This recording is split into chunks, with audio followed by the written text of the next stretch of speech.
welcome Professor Robert Wistrich. Today's lecture is entitled Antisemitism and Holocaust Denial in the Contemporary World.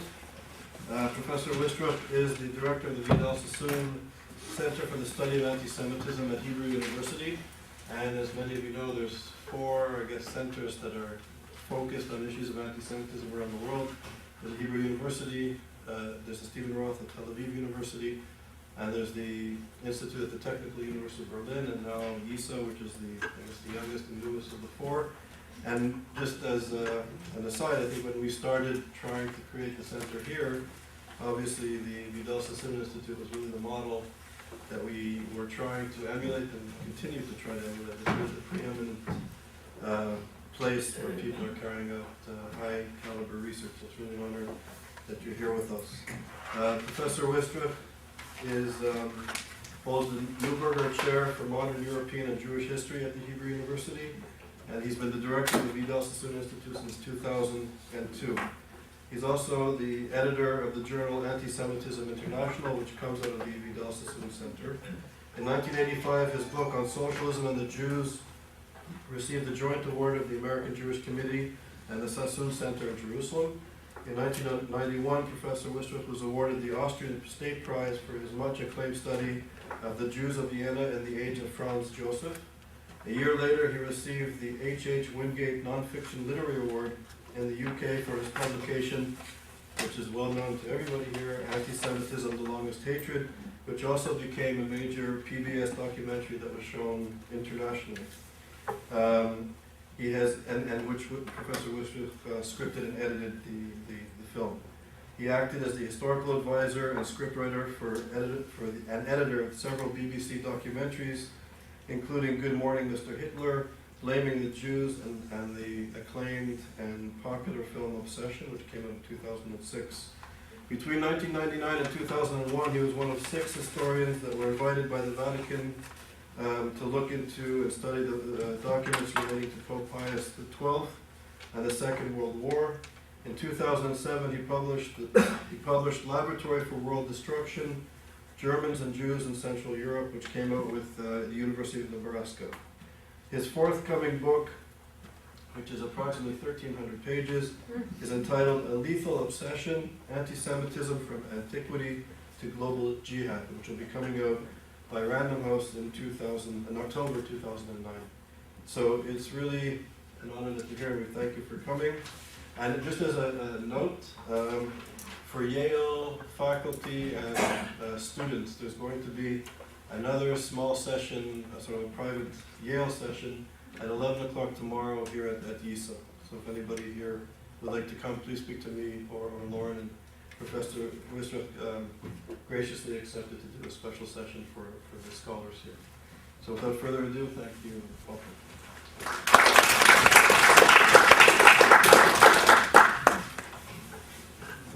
Thank you so much, Charles, for that warm introduction.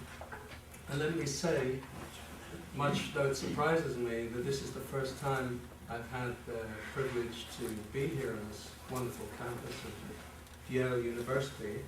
I guess it's just one of those things. It was fated to be now, and I'm particularly glad that it is now, because perhaps the topic which I will be addressing is indeed more timely than it has ever been. Let me begin with a few more personal words before I address the core of the subject this evening. I was thinking over in my mind as I was jet-lagged last night, when did I first ever begin to think about this subject? At what point in my life? And it occurred to me, if I could put my finger on a time and a place, that it was in Poland on my first visit as a teenager. In fact, at the end of my teens, I was 19 years old, and it was 1966. It was a visit of 1 month to Poland, then communist Poland, which was designed for people living in Britain where I was living at the time, who were of Polish extraction. And I agreed and thought this was a good opportunity to see a country which I had not been in since I was 3 years old, and I had only the vaguest of memories of. And this visit to Auschwitz with a Polish woman guide, who of course was espousing the official communist line regarding what we now call the Holocaust, but that was not a term that was widely used, if at all, at the time, presented something that even to someone like myself, who had only limited historical knowledge at that point, was so self-evidently false that I couldn't help it but burst out in anger, because after reeling off a long list of victims who had met their deaths at this camp, the last in a long list of nationalities that was mentioned, perhaps 20 different nationalities, almost as an afterthought, a postscriptum, was Jews of different nationalities in Europe. And that was all that I heard about the specific, concrete fate of the Jews in the death camp of Auschwitz. Now, of course, since my childhood, since my parents were born in Poland, and since all their friends and acquaintances were from a similar, I would say, Polish, Jewish, middle-class background before the war, quite a number of them were in fact survivors who had been through that inferno. And therefore, from an early age, I was aware of their experiences, even if I did not and could not fully take the measure of what that meant. I particularly remember from the 1960s, because there had been a court case in Britain involving one of the most frequent guests at my parents' home. Her name was Dr. Alina Brevda, and she had worked in the medical section of Auschwitz. She had her tattooed number, and she had worked with a Polish doctor called Dr. Dering. And this was the subject of a well-known court case, which prompted a novel by the American Jewish writer, best-selling author, Leon Uris, called QE2, which later became a documentary drama. And I knew all about Dr. Brevda's experiences. So, of course, there was a great gap between what I was aware of at that level, experiential level, of people who had gone through it. Another close friend of my parents who came regularly on Friday night to our home was subsequently a historian called Dr. Joseph Marcus, who wrote an important book on the social and political history of the Jews of Poland between the wars. He was an Auschwitz survivor. So when I heard this version, this official communist version of the fate of the Jews, not only in Auschwitz but more generally, I was sensitized. But nobody at that time whom I knew about, and no one in the academic world, discussed an issue such as Holocaust denial. It existed. It had existed since 1945. And by and large, it had been on the margins. Certainly on the margins of the scholarly world. It didn't have any particular respectability anywhere, but it was a presence, in some countries more than others. My second experience, and all these things I will go into in more detail later from a more scholarly perspective. My second experience was participating on the barricades in Paris in 1968. In a brief period that I had, I stress brief, as a wandering revolutionary. And I remember, to this day, the extraordinary moment when the French students began to chant this slogan, "Nous sommes tous des Juifs allemands, des Juifs allemands." We are all German Jews. This in protest at the expulsion of one of the leaders of the student revolt, Daniel Cohn-Bendit, who was indeed a German Jew, whom the French authorities chose not to readmit to France, and in fact that ban was upheld for a long time. So this was an act of solidarity of students, but it also had a historic dimension. A year later, I should say, that in the same milieu, I was aware of somewhat different slogans that began to appear as graffiti on some university campuses, such as "Palestine vaincra," Palestine will triumph. And that was significant to me precisely because I considered myself in some vague way as a leftist in 1968, 69, because I think looking back today with a perspective of 40 years, we can see that that was the beginning, a seed plot of a development that I will speak about a bit later, of the transformation of the attitude of a large section of the left to Jews, to Israel in particular, and also to the Holocaust. And since, in that same year, 1969, briefly, I even had a German girlfriend who came from Berlin and who was involved with a Maoist circle in Berlin that used to run around the streets protesting about every imaginable oppressive regime, and of course the United States in the forefront, oppressor number one.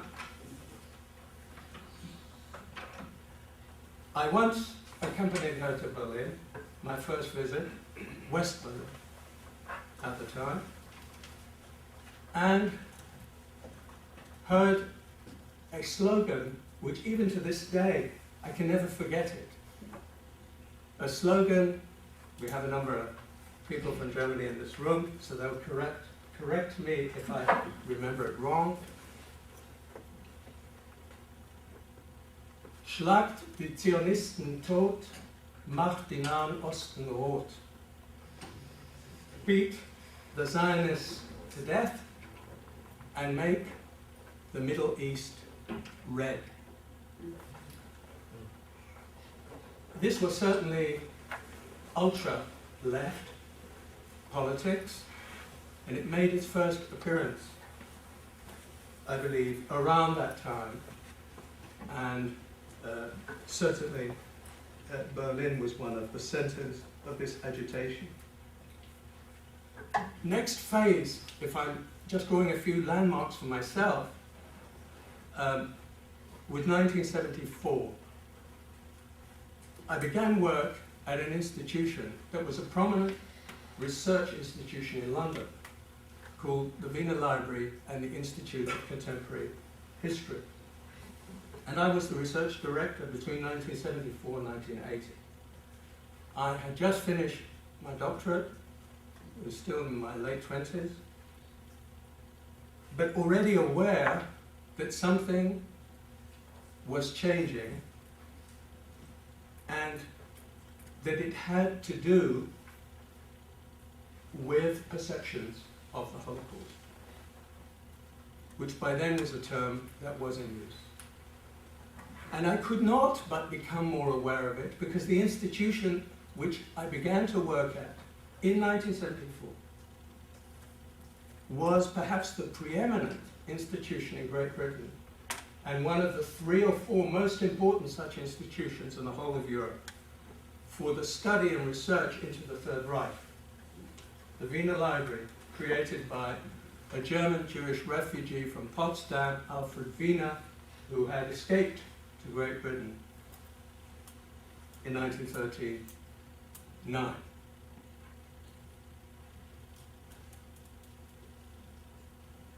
The librarian of this institution, with whom I became friendly, had a tattoo on her arm. And she had been in another camp. And she was extremely perturbed, and that's probably an understatement, by the first beginnings in the UK of a more visible form of Holocaust denial. And she was the one who brought it to my attention. I remember how distraught she was when she came with an article that appeared in a journal, a respected British journal, which reviews books, called Books and Bookmen. It no longer exists. And there was an article by a best-selling English author, A.N. Wilson.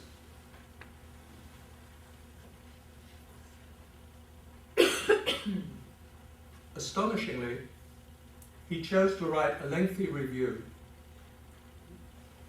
of a pamphlet, not a book, a pamphlet which was written by somebody who called himself Richard Harwood, which was a pseudonym, an alias, for the man whose real name was Richard Verrill, who was the editor of the main journal of the National Front in Britain, which was rising in the 1970s.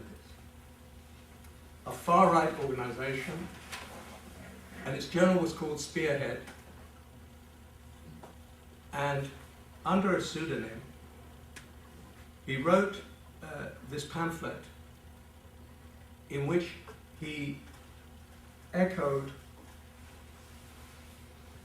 a number of theses which were not then widely known, at least in Britain, because Holocaust denial, and this is what I'll come to in a moment, Holocaust denial had, after 1945, found its main sources in the United States, in France, and in Germany,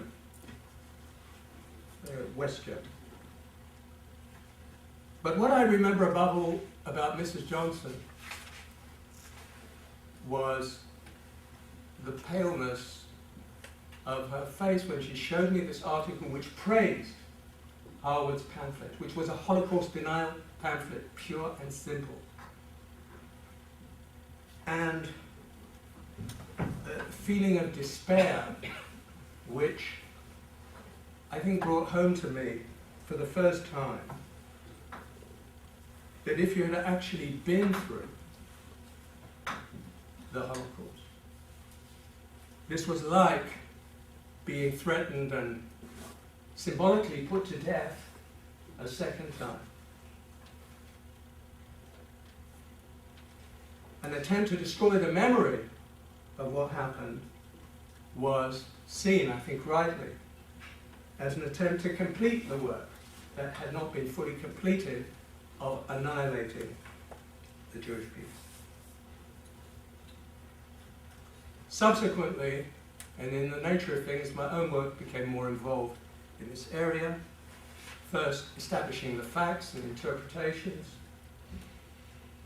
of the Holocaust as an event, writing a kind of encyclopedia, Who's Who in Nazi Germany, which was published in 1982.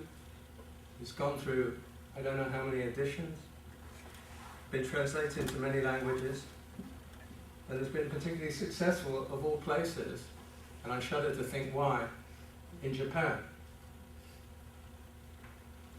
But having studied the biographies of many of the people involved, at first sight, when one comes to the Holocaust denial publications, one is tempted simply to throw them all in the wastepaper basket, shrug one's shoulders, and at best ask oneself whether there are any limits to human folly and indeed wickedness. But of course this would be a completely inappropriate reaction.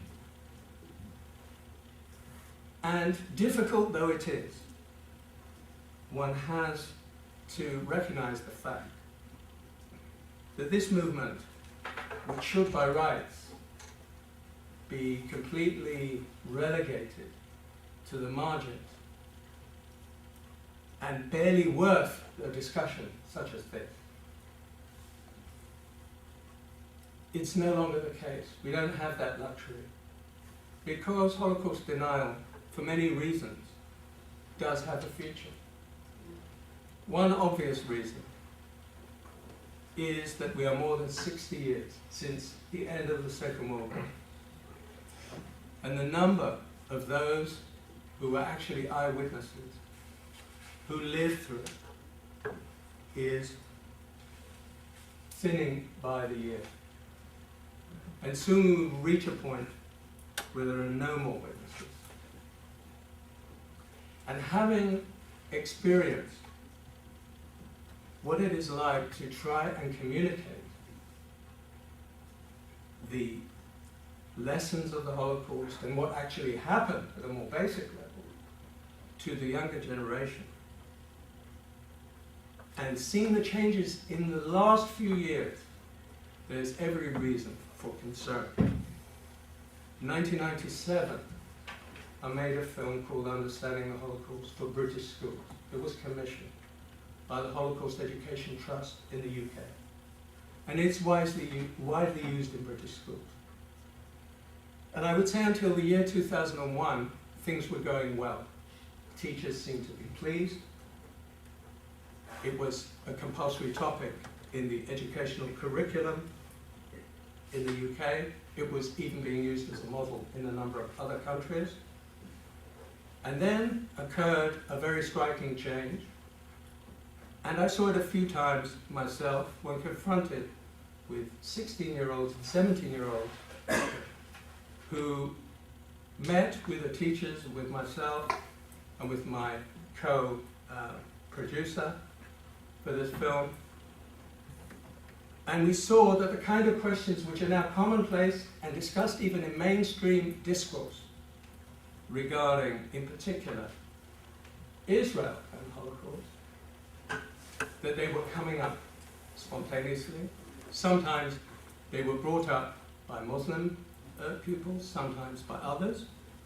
Sometimes they were white pupils who had simply been introduced at some level to Holocaust denial literature and clearly were more than skeptical that anything like this had happened. And so we are, in some ways, back to square one, despite the massive effort that has been undertaken over the last 2-3 decades, particularly here in the United States, but also in Europe, of commemoration, of education, intense effort in the media, in literature, in film, theatre.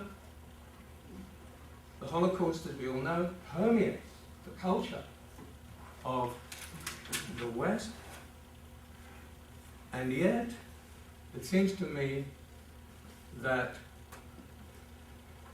in terms of education for tolerance against racism and specifically against anti-Semitism, there is a question mark, a serious question mark. And I've just come from London.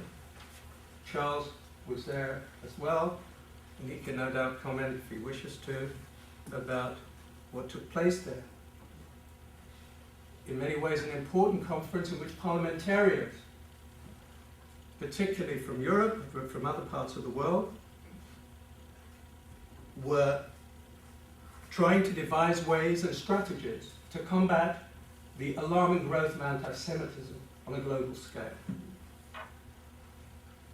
And one of the things which I found naive but predictable was that many politicians repeated as a kind of mantra something which is indeed widely held, that Holocaust commemoration and the study of the Holocaust and the obligatory educational promotion of it is a therapy, is a effective counterweight to the rise in anti-Semitism. And I'm convinced that this is not the case. In some cases it may be true, and it is not an argument to abandon these efforts. We don't want to throw out the baby with the bathwater. Nevertheless, it is a very simplistic notion, and I think some of the remarks that I will make now will perhaps demonstrate why. First of all, very, very briefly, it is a sickening topic, and I don't want to belabor the point because I'm sure that everyone in this room knows it very well. One of the broad claims of Holocaust deniers of the hardcore type, they of course say that there was no such thing as a mass murder of European Jewry during the Second World War. If they concede that there were indeed Jewish victims, these range from approximately 300,000 to perhaps a high watermark of 1 million at best. And they were not victims of a planned, premeditated execution, and certainly not of gassing. No gassing is one of the major slogans of all Holocaust deniers, whatever their color or their politics. They were victims of disease, epidemics, of natural causes. The disorganization towards the end of the war, and other factors. Holocaust deniers across the board of this type will argue that all the eyewitness testimonies are worthless, that the Nuremberg trials are of no value because that was victor's justice, that the confessions of Nazi war criminals were forced. They invariably say that the photographs that we have were faked. And in general, they argue, although there are some variations, on who was behind the quote-unquote invention of the Holocaust, but they argue that this was either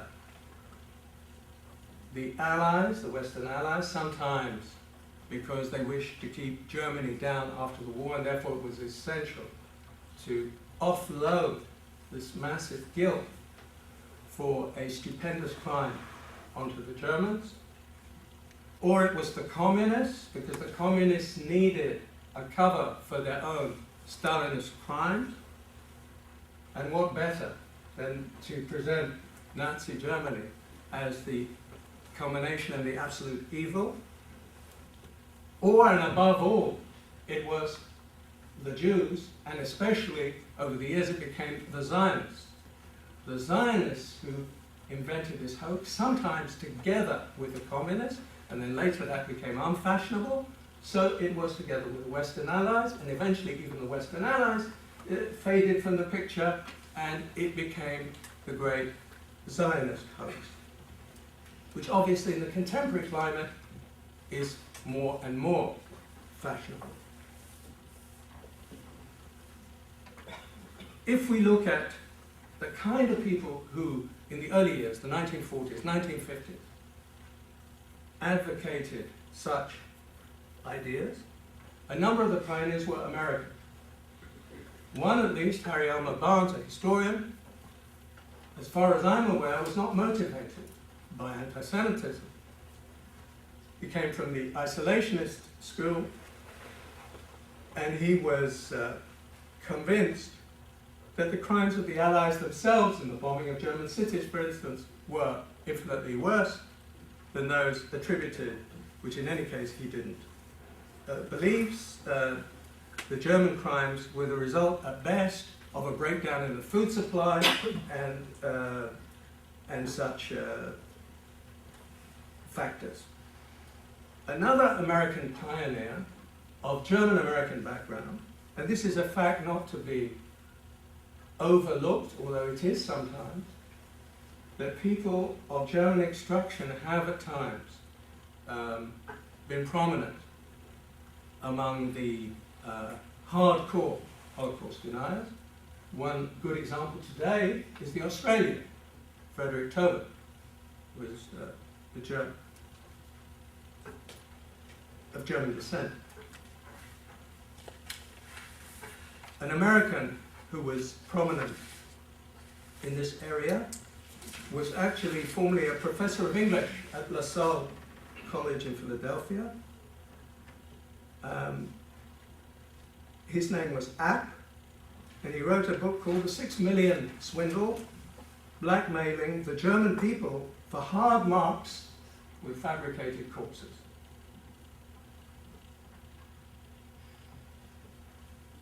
Another American who briefly had his moment of undeserved fame was an unlicensed engineer called Fred Leuchter, who in the late 1980s had been sent to Auschwitz in order to take forensic samples. He went to Auschwitz and Majdanek, and he claimed he could find no significant traces of the toxic Encyclopedia B. This prompted the English historian, one of the most highly publicized of all Holocaust deniers, David Irving, certainly the most notorious by far, to claim in 1988 that this man, Fred Leuchter, had convinced him, after serious thought, Fred Leuchter had convinced David Irving that indeed the Holocaust was nothing but a hoax. He said in an interview in 1989 for a well-known British newspaper, "This is the end of the line for the Auschwitz myth." I wouldn't like to dwell, although I'll say a few words about Irving, I wouldn't like to dwell too much on a man whom I think the British media in particular, but also media around the world, are guilty of having inflated to unbelievably undeserved proportions. There was a time where Irving might perhaps have been considered a historian who dug up some new facts because of his excellent connections with former Nazis who trusted him, which says he could get a great deal. He wrote a best-selling work in 1977 when I was still working at the Wiener Library called Hitler's War. And I met David Irving at least 4 or 5 times in the course of my work there because he used to come to the Wiener Library for his research.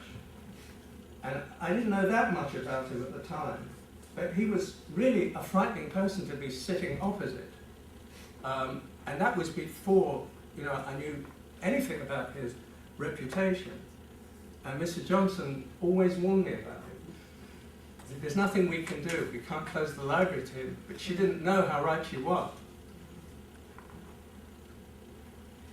Irving was more known at that time for saying that Churchill was a greater war criminal than Hitler, and that the Allied bombing of Dresden was a war crime far greater than anything that had been committed by the Nazis. But he didn't seem that interested in Jews, or so it seemed. This only fully emerged in the 1980s. And even today, after a High Court judgment that convicted him as a racist, an anti-Semite, a liar, a distorter, a falsifier of history, even today he has his following, although he was dealt a blow by the court case of 2000 involving his attempt to receive damages from a few lines that Deborah Lippstadt had written about him in her book on Holocaust denial in 1993. The Austrians, of all people, put David Irving in prison for 3 years because they have tough laws about Holocaust denial, as does Germany, which doesn't mean that it isn't flourishing in its own way in both of these two countries. which suggests that legislation in this area is not necessarily always effective. Although that remains an ongoing debate as to whether Holocaust deniers should be censored, whether they should be put in prison, as is the case in a number of European countries, including France, which has a particularly tough law. But as we'll see, that is not surprising given the scale of the problem there. So America has played a significant role. And here I must mention in passing a veteran of American racism and a hardcore anti-Semite, racist and white supremacist, Willis Carto, who I believe is still alive, and a very wealthy man, who among other things financed, or created the Institute of Historical Review and its annual, the Journal of Historic Review in Torrance, California, which became a magnet for many Holocaust deniers from around the world. Carto in the 60s was very much a prominent member of a group that some of you may remember, the Liberty Lobby, which he headed, which was at that time the best organized anti-Semitic organization in the United States. And he financed and sponsored a number of Holocaust denial works at that time. But when the Institute of Historical Review was founded, this indicated a shift that took place through the 1970s and 80s of pseudo-scientific academization, would-be academization of the whole subject. This is when you begin to get works such as Arthur Butts, another American, and a professor of electrical engineering at Evanston, who wrote a book called The Hoax of the 20th Century, in which he claimed that Auschwitz was nothing but an industrial plant, a highly productive work camp. Indeed, it was highly productive of corpses. But Butts, among other things, claimed that Cyclone B was nothing but insecticide, that the gas chambers were in fact baths, saunas, and mortuaries, and so on and so on. I'll spare you the details. But Butts had a superficial plausibility for someone who knew nothing about the subject. And in particular, he claimed that he was initiating a scientific approach to a subject which had become a religion. He spoke about the Holocaust religion. And this became a theme that was picked up in the 1980s by those who now claim to be in the forefront of critical method, as opposed to those who had accepted a mythical version of history, one which was prompted by Zionist machinations. This brings me to France. I mentioned that France has a strong Holocaust denial legislation to prohibit Holocaust denial, actually introduced by Communist Deputy in 1990. France was indeed, at the more intellectual level, the country which pioneered new approaches to this rather perverse worldview.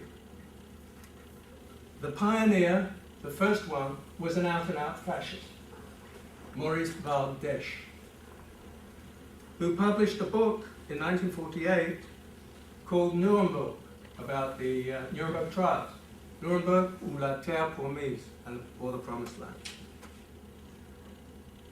in which he claimed that the Allies had instigated World War II the Allies on world Jewry, accused them of inventing the fiction of the gas chambers, and he pursued this line in the journal, which was well known in far-right circles in the 1950s and 60s, of the defense of the West. The more interesting case, the one who's considered like the godfather of all Holocaust deniers, was another Frenchman, Paul Racinier, a one-time communist, then socialist deputy, who had been a prisoner at Buchenwald. And on the basis of his very limited experiences at Buchenwald, which was not, of course, a death camp, he made all kinds of entirely false extrapolations. And by 1950, he was claiming that Jewish historians in particular, and scholars, had falsified the story of the camps, and that Israel and world Jewry had deliberately magnified the death toll in order to increase their ill-gotten gains. A subsequent series of works, Le Mensonge d'Ulysse, The Lie of Ulysses, which was prefaced by a neo-fascist friend of Céline, the French writer and anti-Semite from the 1930s. Racinier expanded on his theories about what had happened to European Jewry. By the 1960s, this man who had been a socialist was now clearly in the far-right camp. But by the end of the 1960s, this type of Holocaust denial seemed to be on the retreat. At least in France. The banner was picked up by Robert Faurisson, who was a professor of French literature at the University of Lyon before he was removed from there. Although Lyon remained one of the centers of revisionism, quote unquote, or négationnisme, as the French prefer to call it, negationism. And there was a small academic nucleus of academics, professors, in different fields, who encouraged this or that version of historical revisionism about the Holocaust. The climate in France by the end of the 1970s was favorable to this. There was a notorious front page of the magazine L'Express with an interview with Darquier de Pellepoix, who had been the Commissioner of Jewish Affairs in Vichy France, in which he was quoted as saying, "Only lice were gassed in Auschwitz." On French radio a year later, Faurisson declared, and I think this might stand for the sort of founding proclamation of contemporary Holocaust denial, he said the following: "The claim of the existence of gas chambers and the genocide of Jews by Hitler constitute one and the same historical lie, which opened the way to a gigantic political and financial fraud, of which the principal beneficiaries are the State of Israel and international Zionism, and the principal victims are the Germans and the entire Palestinian people." And interestingly, in the early 1980s, even highly respectable newspapers like Le Monde gave a platform to people like Faurisson, and he had a small following outside of the normal kind of constituency for Holocaust deniers, among libertarians, among people who claimed that freedom of speech was dear to their hearts, and the preface to his work was written by none other than Noam Chomsky, the great libertarian himself, and of course well known for his critique of American imperialism and Israeli imperialism and many other evils of that nature, but not for his discernment when it comes to matters like this. And in the name of free speech, he said the most ridiculous things in his introduction to Forisson's work, among which was the claim that he could see nothing anti-Semitic in Holocaust denial per se, and even calling Forisson a liberal, which of course was very far from being the truth. Forisson remains the veteran, not only in France, of Holocaust denial, and he was taken quite seriously by some intellectuals and academics in France until the deconstructionist work of the historian Pierre Vidal-Naquet, who's no longer alive, but did a remarkable job, I think, in deconstructing the reasoning or the lack of logic of people like Forisson. It's also at this time that we see the rise of a Holocaust revisionism among a small section admittedly, of the far left in France. And they have a publishing house, La Vieille Taupe, the Old Mole, which published not only works such as those of Rassigne's disciples and Forisson, but the works of the two leading lights in this circle, Pierre Guillaume, a left-wing anarchist, and Serge Tillon. And their reasoning, if we can call it that, is really bizarre. In the first place, they did not come to this Holocaust denial from the left on the basis of anti-Semitism or any sympathy with Nazism or any desire to rehabilitate fascism, which more generally were the motivations of those who came from the right. Their logic was that the uniqueness attributed to Nazi crimes was a severe and unacceptable obstacle to the cause of revolution.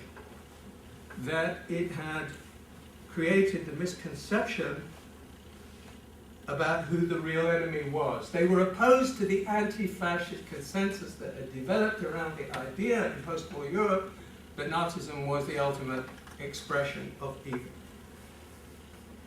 Because for them, the enemy remained capitalism. And indeed, they were also highly critical of Stalin's socialism. And in one variation of this left-wing Holocaust denial, that adopted by the brother of Daniel Cohn-Bendit, Gabriel Cohn-Bendit, we even reach the bizarre conclusion that it was Soviet propaganda that had invented the legend of the gas chambers in order to cover up the crimes of the Gulag. So these are some of the bizarre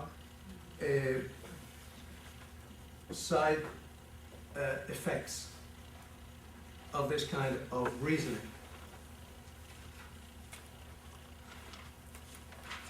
I would like to jump now, make a considerable leap over some of the points which I addressed in my paper, particularly about Eastern Europe.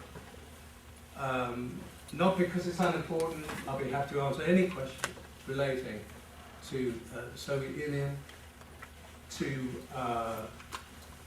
Germany itself, to Austria, to Romania, Poland, Slovakia, and Croatia. All of these stories have their own specific nuances and causes, and they're all important.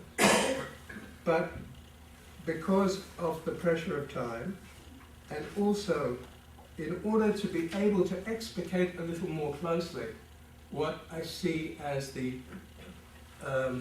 particularly disturbing today, at least, question of left-wing Holocaust revisionism, which I would prefer to call Holocaust inversion rather than Holocaust denial, although sometimes the boundaries between these two things become blurred. I would like, first of all, to give an example from a book which I brought here with me, which is not for academicians. It's called The Holocaust for Beginners. Some of you may know this series, which is extremely popular and successful and can be easily obtained in bookshops, I assume in the United States as well. The three authors of this particular work, which was first published in 1994, but is still widely available, there were three authors. Two of them were British, illustrators and designers, filmmakers. One of them, Stuart Hood, was actually a very high-ranking person in the BBC and had been a professor, ex-professor at the Royal College of Art in London. But the most interesting of the third author, Chaim Breshit, if I pronounce his name rightly, I should pronounce it rightly because he's an Israeli living in exile in London, and it says here a socialist, more accurately I would say a Trotskyist. And he's been extremely active in the anti-Israel, militant anti-Israel cause in Britain ever since he arrived there. To this day, he's one of the architects of what's called Israel Apartheid Week, which will begin very shortly, worldwide celebrations of Israel Apartheid Week will begin in the first week of March. And he has been extremely militant in this regard. At the end of this, otherwise unexceptionable work, there's a section on the aftermath, which my guess is was written by Chaim. And it sums up many of the themes that characterize left-wing Holocaust inversion. He goes back to the Eichmann trial. The Eichmann trial is a show trial. That's why he thinks that Hannah Arendt said the most profound things that have ever been said on the subject. And he compares the show trial of 1960, where Adolf Eichmann was eventually sentenced to death, the only death sentence officially that Israel ever carried out by a judicial process.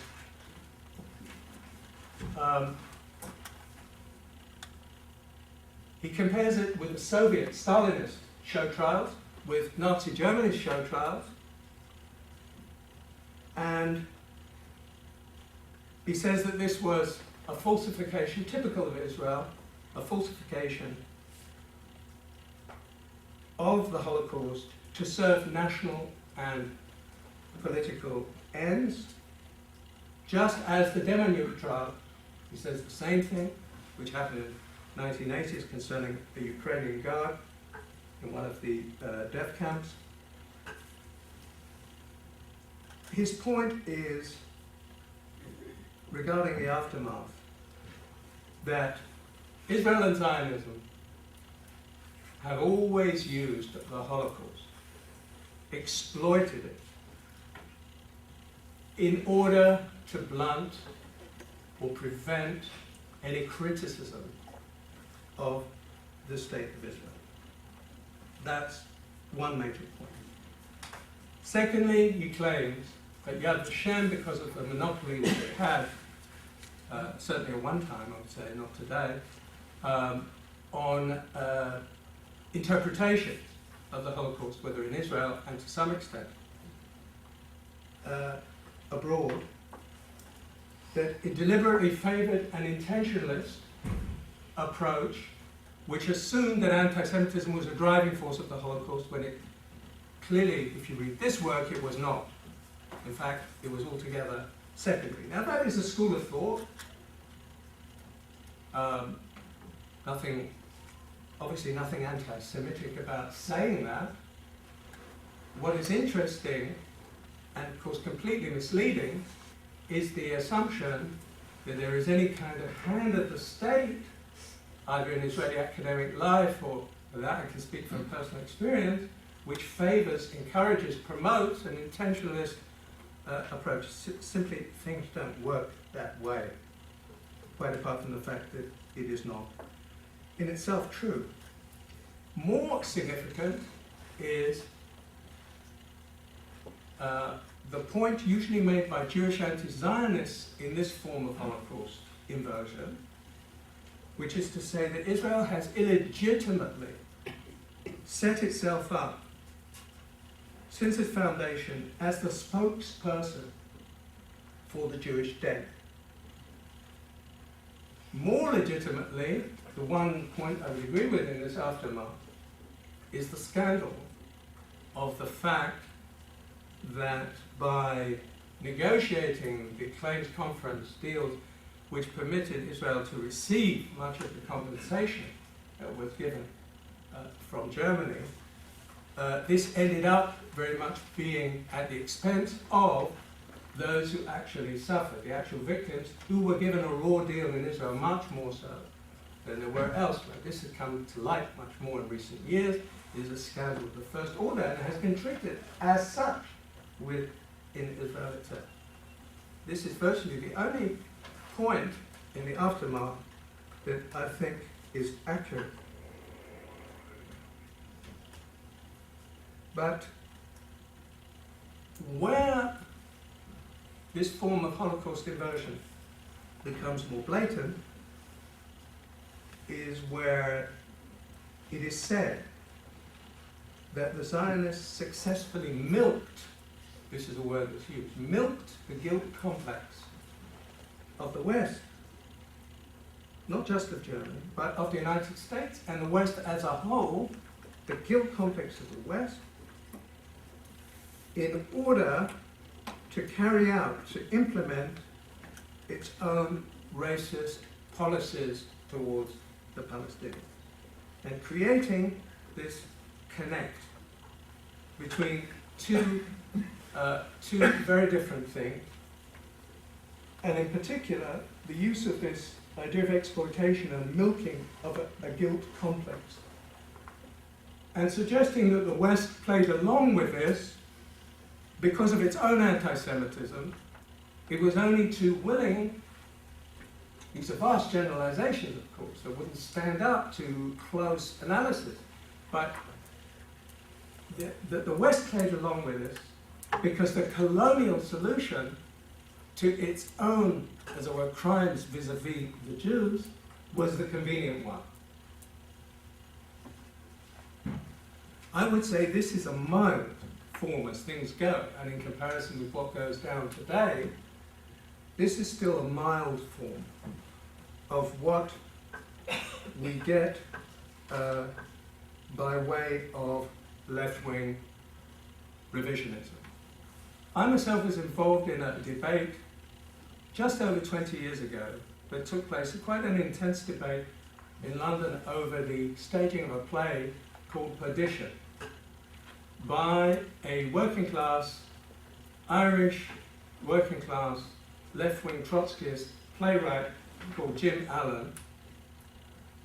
He wrote a play called Perdition, centered on the Kastner affair, the story of the Hungarian Zionist Jewish leader in Budapest who made a deal whereby a special train was able to take out close to 2,000 people, some of them connected to him, some of them prominent people, wealthier Jews, who survived the Holocaust by going to Switzerland. It wasn't automatic they survived, I won't go into that story. And the price of that was his silence, and he didn't warn Hungarian Jewry about the imminent mass deportation which led to the mass death of 500,000 Hungarian Jews in Auschwitz in 1944. a very heavy accusation that was dealt with long before Jim Allen got his hands on it. And ironically, most of the things he had to say in his play were said in the 1940s already in another play by an American playwright and screenwriter, Ben Hecht, who was very well known in Hollywood and who was a right-wing Zionist. He belonged to was a sympathizer with the Irgun. And Ben Hecht had some fierce criticism of the labor establishment, the Mapai establishment in Israel, and this was a way to strike a blow at them as well, to say that they had betrayed the Jews in a way, by not fighting for the mass of Jews. And the Kastner affair in Israel was prosecuted by a man called Shmuel Tamir, who was very close to this same camp. And he was helped by Uri Avneri, who today is considered a very prominent Israeli left-wing critic of Zionism, very pro-Palestinian. But Uri Avneri at that time was a prominent figure in the other, closer to the other camp, who helped Shmuel Tamir because he hated the labor establishment in Israel. And I saw only a few weeks ago on Israel television Uri Avneri saying that yes, he felt he had contributed to Kastner's death because Kastner was assassinated in Israel after a court case in which he was not imprisoned, but he had brought libel proceedings. And the judge, Alevi, had ruled that he had sold his soul to the devil, which was like giving him a death sentence. Because then a young man went out and shot him.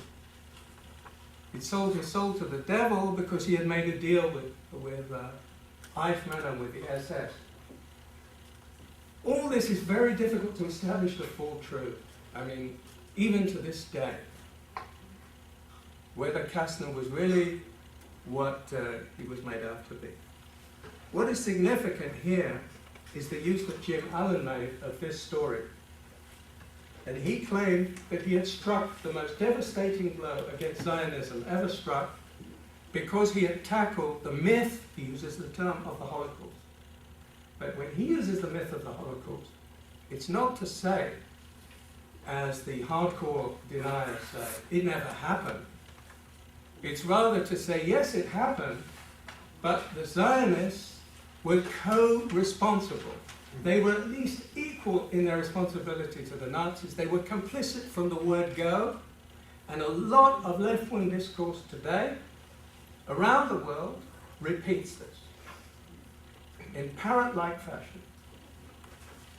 Nazi-Zionist collaboration, Zionist complicity, and in some extreme cases, the Zionists being worse than the Nazis and even driving the Nazis and influencing their race doctrines, and so on. And one comes across this more and more, even in some parts of the mainstream left. I want now to make another big leap, because time is running out. I make a short bridge to the Muslim world, and to make it via a former star in the left-wing firmament in France, born a Catholic, an intellectual, I heard the name being whispered already, Roger Garaudy, who was brought to trial in Paris in 1995 after publishing his work Les Mythes Fondateurs du Zionisme, the founding myths of Zionism. And he was convicted because of the French laws against Holocaust denial of, in fact, engaging in that. He did not begin as a Holocaust denier. It was a long odyssey. He was even at one time a kind of Philo-Semite. He was a friend of the founder of the League, Defense League Against Antisemitism in France. He was a dissident communist. He converted to Islam, this dissident communist, in 1980. He married a Palestinian woman. And from then on, I mean, as far as our subject is concerned, it's all downhill. It's an escalating story that reaches this point of conviction in a French court in 1995. But in the Arab world, and this will be my last section, I'll try and make it brief, because I will elaborate on this tomorrow from another angle. In the Arab world, Garaudy went on a tour of Cairo, Beirut, Damascus, Tehran, and he was received like a king, like a culture hero. All the prominent politicians and clerics and journalists feted him. Money was raised for his defense. Even people like the late Prime Minister of Lebanon, Rafik Hariri, the former president of Iran, Rafsanjani,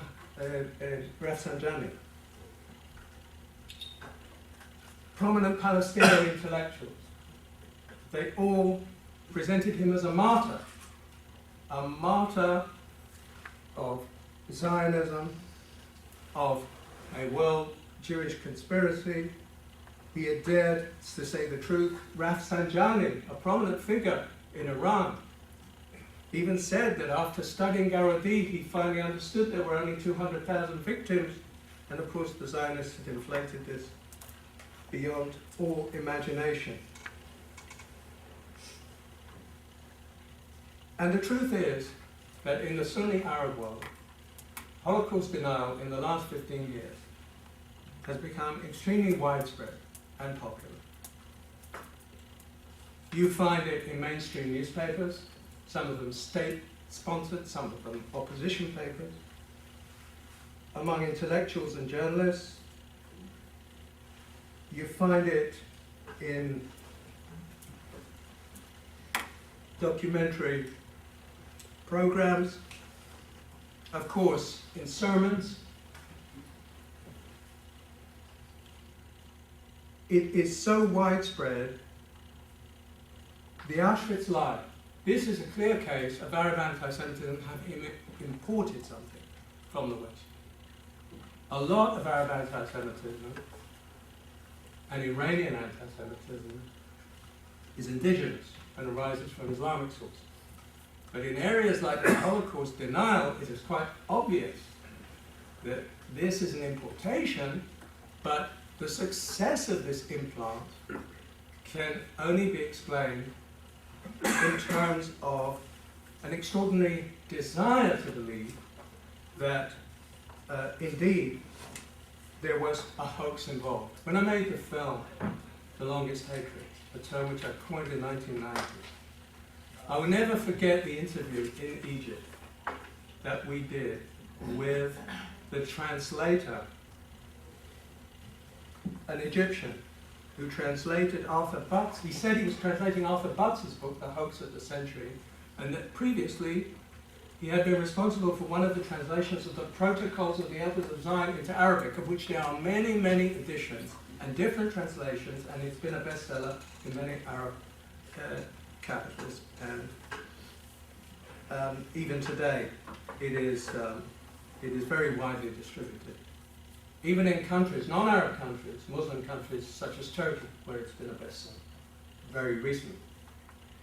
And he said, well, this is a classic answer that you receive very often in the Middle East. Well, of course, the wise men of Zion, he said. He called them the wise men of Zion. They invented this because, and they should put up, it was so full of contradictions, but this discourse is classically contradictory. He said they should put up, the Zionists should put up a monument to Adolf Hitler, because without Hitler they would never have had their state. But in the same breath he said, of course, but they invented this. They invented this for money, they invented this for blackmail, they invented this because the Jews are liars, and they are conspirators, and they know how to do this. They are experts. The wise men of Zion are experts in this area. And even a more moderate leader within the Arab world, such as Abu Mazen, Mahmoud Abbas, still the leader of the Palestinian Authority, or what is left of that authority, wrote a work which I actually read, parts of it I read in Russian because he wrote it in Moscow. He wrote it in Moscow when he was studying at Moscow's Oriental College in 1982, because we forget the scale of Soviet influence on the PLO through the 1970s and 80s. And Abu Mazen wrote his doctorate on the other side it was called, the secret relationship between Nazism and the Zionist movement. And that is a Holocaust denial work, the soft variety, Soviet style, typical of the early 1980s, when there were Soviet publicists like Lev Korneyev and others who cast doubt on the number of victims and of course emphasized the issue of Nazi-Zionist collaboration. And Abu Mazen has kept very quiet about this, and nobody has bothered him about the fact that this man, who has received billions of dollars in aid from the United States, from the European Union, from many other sources, he's never questioned. I think the only people who ever questioned him were the son of his Center years ago, because he said, I probably wouldn't write that now, which is a great relief to know. But what he meant was for political reasons he wouldn't write that now. He didn't say, I don't believe that. And he is moderate, because the leaders of the Hamas were hardcore Holocaust deniers, just as they are hardcore anti-Semites to this day, who make no bones about it. Have to give them full credit for honesty. I once must be one of the very few Israelis who ever sat opposite the man who succeeded Sheikh Ahmad Yassin as the leader of Hamas, Abdulaziz al-Rantisi in Gaza, before he was dispatched to a better world. And he knew he was going to be dispatched. He was very philosophical about it, because this was a BBC film, and he spoke very frankly. He was no fanatic in his way of talking, only in his beliefs. And we asked him, how come the Hamas, in its sacred covenant and in other writing, treats the protocols of the elders of Zion as a historic document? And he sort of had some problems with that, but it was suggested to him that it was a forgery, and that perhaps there was something wrong with using this in an official document. And he said, no, every day before our eyes, this is what we see in Palestine, this is coming true. And when it came to the Holocaust, he wrote an article in the Hamas Weekly, Al-Risala, which was categoric in its absolute negation of the fact that the Holocaust had taken place. This was nothing but the Zionist plot. Last concluding remarks. Unavoidably concern Iran. Because if we ask ourselves why today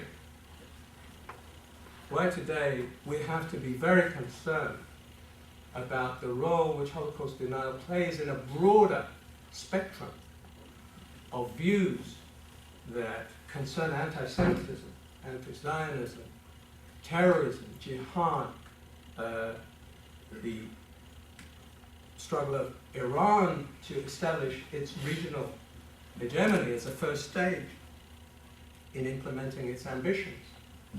Here we have a non-Arab country, one which is in conflict, in fact, with most Sunni Arab states, which has embraced, for the first time ever in post-war history, indeed in history at all, the first time that a state has, and a powerful state at that, of 80 million people, its leadership has embraced, among other features of its ruling ideology, Holocaust denial, and promoted it intensely, as you know, from that notorious conference held in December 2006 in Tehran, from the propaganda that has continued to flourish through Iranian sources. and even set up a Holocaust denial, or the equivalent of a Holocaust denial research institute in Tehran, instituted a famous cartoons contest for Holocaust denial, and which has in fact fused together as part of its propaganda for domestic and external purposes, Holocaust denial with a ferocious anti-Zionist anti-Semitism, a Shia messianism centered around the belief in the imminence of the return of the hidden imam to bring a reign of justice throughout the world, related to nuclearization, because this is a necessary step, the nuclearization of Iran, in order to be able to implement its messianic aspirations for leadership and for the redemption of humanity, which can only come through the worldwide hegemony of Shiite Islam. Given the rise of Shiite axis now in the Middle East, one which is gradually, slowly but surely taking over Lebanon, one which has reduced Syria to, in effect, to a kind of satellite of Iranian ambitions, and which succeeded for the first time in truly infiltrating a Sunni Arab movement, the Hamas, that came to power in Gaza, and turning it to some degree into a proxy of its ambition. This becomes a truly alarming prospect. It is a form of demonization. Holocaust denial has been, and still is, and will be always, one of the most extreme manifestations of anti-Semitism, even when anti-Semitism was not necessarily at the origin, in every single case, of this ideology. So in the case of Iran, and this is my closing remark, what we have is the denial of Holocaust 1 as a possible preparation for Holocaust 2. That perspective is enough to concentrate, I think, all our mind about the seriousness of this challenge. Thank you.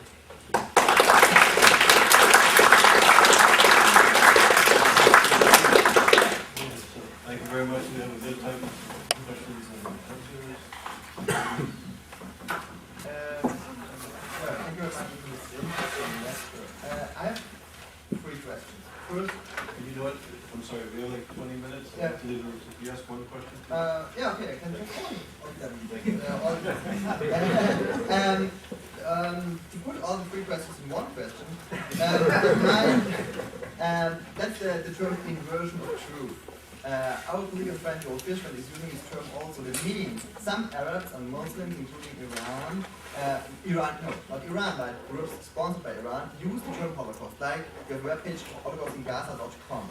That means it's a strange case, a really strange case. It means people who deny the Holocaust, who will never talk about what happened during National Socialism in a critical way, who are in favor of the Holocaust, nevertheless say, we don't want to have another Holocaust in Gaza, which is in several ways stupid and yeah. But it's nevertheless in a psychological way interesting, because we could go to Gaza and talk with those Palestinians and say, well, first we have to acknowledge that the Holocaust happened, right? Because you cannot say Holocaust in Gaza if it didn't happen before in another way. So it's interesting, and yeah, in my way it's a kind of very important point, because not just Muslims and Palestinians, also left people use the term Holocaust for different events or whatever, for ecology, whatever. That means they don't really use it in a hardcore version, but in a softcore version they deny it as well. Deny it. Okay, you want to, or do you want to take it? Sure. Any other questions? Okay. Look, I have found sometimes in the same individual, in the discourse on this subject, simultaneously and without even perceiving the internal, as it were, contradictions, suggesting that Nazism is a terrible thing, and the proof is that the Israelis are Nazis, that the Israel armed forces are like the Wehrmacht, that the Israeli leaders are like the Nazi leaders, and this is the ultimate form of racism. At the same time, they say the Zionists invented the Holocaust, implying therefore it didn't exist. If it was invented, it didn't exist, it's a hoax. Or, in a milder form, that they grossly exaggerated it, which admits that in some form it took place, but that they naturally exaggerated it for their own interests. And then saying what currently I believe to be the single most popular variation of Holocaust inversion, and not just among Muslims, but worldwide, and virtually in all camps, right, left, even some liberals going along with this, and mainstream newspapers, which is to say that the Israeli atrocities, quote unquote, against the Palestinians are in fact genocidal acts, and that this, by implication, is the true genocide, and inverting the roles whereby, the historic roles, whereby the Palestinians become the Jews of the Middle East and the Israelis become the Nazis and perpetrators. And there are many variations, some more sophisticated than that. Some go into the realm of psychopathology and psychopolitics. If you read a book such as that by Jacqueline Rose, for instance, The Question of Zion, there you see a more sophisticated but very misleading picture, in my view, which says that the most terrible thing about Israel is that it's the pathologization of the Holocaust, which has, as it were, poisoned the Israelis, although it was in some sense implicit from the very beginning, which is very much a left-wing thesis today, that in its very essence, from the beginning, Zionism was at least a colonial project, and that naturally after the Second World War, this is not Holocaust denial, because it's saying, of course, it traumatized the Israelis, but it's not said in a way that therefore we can empathize or perhaps understand something about the feelings of insecurity that do indeed drive much of Israeli politics, but that it has traumatized in that pathological sense and brought about the atrocities, quote unquote, which Israel is uniquely found guilty of. So there are a whole number of, I think, of somewhat contradictory theses, but what is important, and what we've seen in the fallout from the Gaza war, is a massive, across-the-board tendency, more than before, although it's been implicit for a long time now, to use Holocaustal imagery to define and redefine, rather, the Middle East conflict, and reduce it, in fact, to essentially to that, but in a very one-sided way.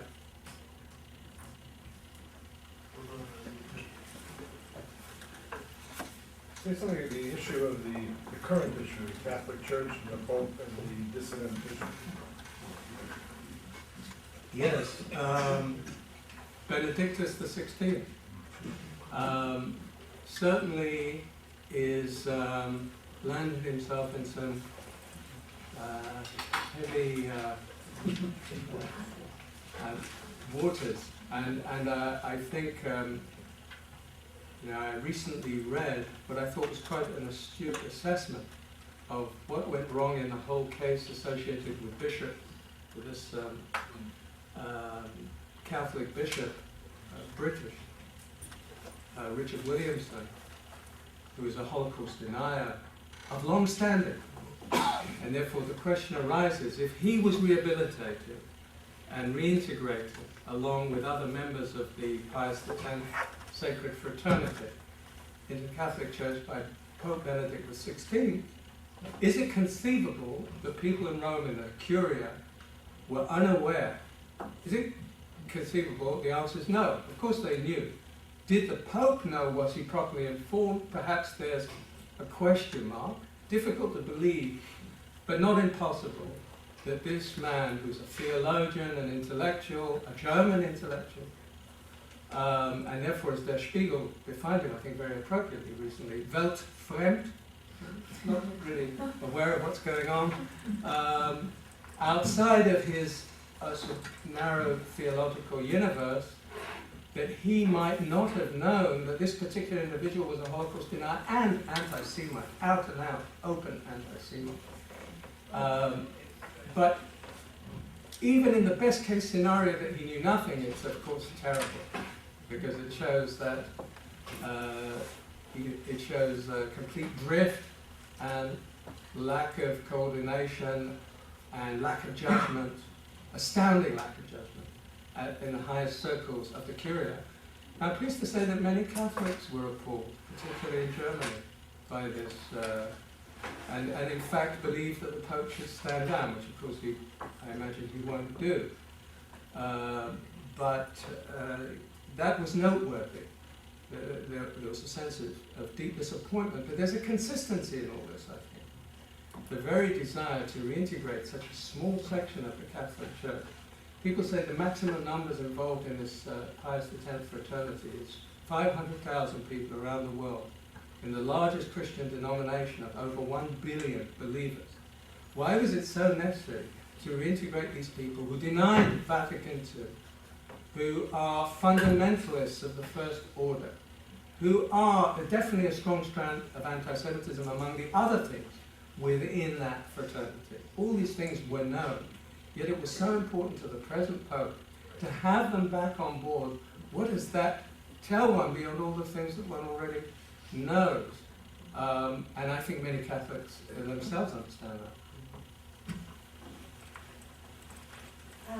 Getting back to what you said a moment before about the tendency to Holocaustize the current conflict with the current stage of the conflict with the Palestinians, do you think that that Holocaust denial as an aspect of anti-Semitism in Europe in particular is perhaps connected to a desire of some Europeans to slough off the assignation of guilt for the Holocaust itself, and of which they're very, very tired, judging by movements within Germany to sort of talk about the sufferings of the Germans and so on. Okay, I'll give you my account of this very briefly, because I didn't speak directly about Germany, but undoubtedly the far right in Germany, ever since World War II, has always, for obvious reasons,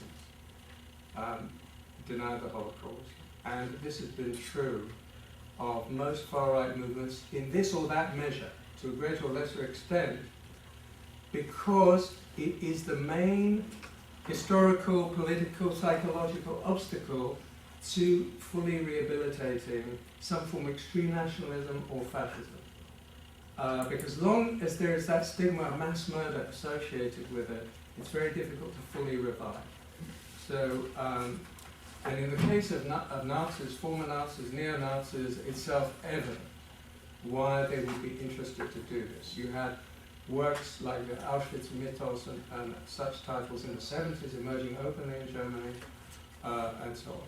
Now, in the 80s, it seems to me it's beginning of some sort of a mainstreaming of this from another source. That was never accepted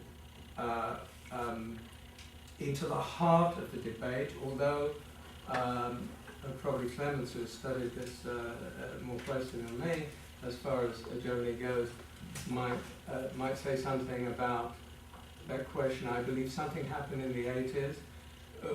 A number of things happened which relate to what you're saying. For instance, such a leading intellectual and a historian, philosopher of history like Ernst Nolte, and then his disciples, took on board a form of Holocaust revisionism without any doubt. And that entered subsequently into the so-called Historiker Streik in Germany of 1986 onwards. At that time, the climate wasn't fully ripe, as it were, for the full-scale penetration of this way of thinking. And part of what it stemmed from was a feeling that already under Helmut Kohl's chancellorship and continued under Schröder, the socialist, the normalization process. We Germans want to be, patriots just like everyone else. We want a robust patriotism. We have to put this behind us. This very powerful sentiment, very widespread according to all surveys of German opinion over many, many years, decades. It's consistent. Schluss mit der Vergangenheit, and end with the past. This is 3/4 probably of the German population consistently want this. Now, I think where Israel and the Palestinians come into this, and increasingly since the first Lebanon War, then the second Lebanon War, of course the Intifada, the two Intifadas, and now the Gaza conflict, and Germany is like a more obvious example. It exists everywhere, because of the scale of collaboration also during the Shoah. Partly it's being able to say, you Israelis who set yourselves up as the spokespeople of the Jewish dead, you're no better than us, and in fact you're worse. And not only that, but you didn't learn the lessons of the Holocaust, like we Germans did, because we had good pupils. And of course there's some plausibility in that, because in fact in Germany a lot of things were done in order to counteract the, this past. And so there is that feeling. There's that desire for normalization.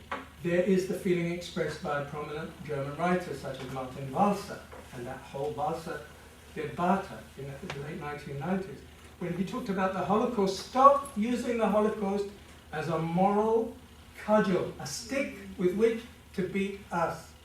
We cannot be free, we Germans, spiritually even. We can't sleep at night because of this, so it's got to stop. And then from the left, already in the 70s and 80s, there was this sort of Fassbinder approach, such as, in his play about the city and death and so on, where he gave some expression to this feeling that, which has some seed of truth in it, that the commemoration of the Holocaust, the way it was done in Germany, the official spokesman paying lip service, remembrance, part of this is insincere, some may be sincere. There were moments, high points, Richard Weizsäcker's speech, 1986, Angela Merkel is probably sincere, but some of the people around her doubt.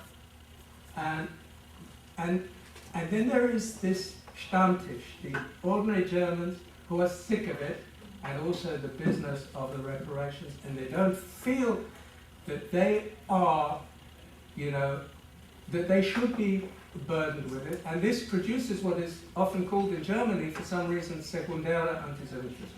Secondary, I don't see why it's secondary, frankly. It seems to be quite primary. We have one last question, just to finish Alan. You mentioned that Abu Mazen said that he probably wouldn't write a Holocaust denial book today, and made the comment that he didn't say that he didn't believe it now, and it was probably political. I have difficulty believing that intelligent people like that actually believe what they wrote. I wonder, could it really be that he didn't believe it then, but then it was useful to write it, now it's not so useful for him?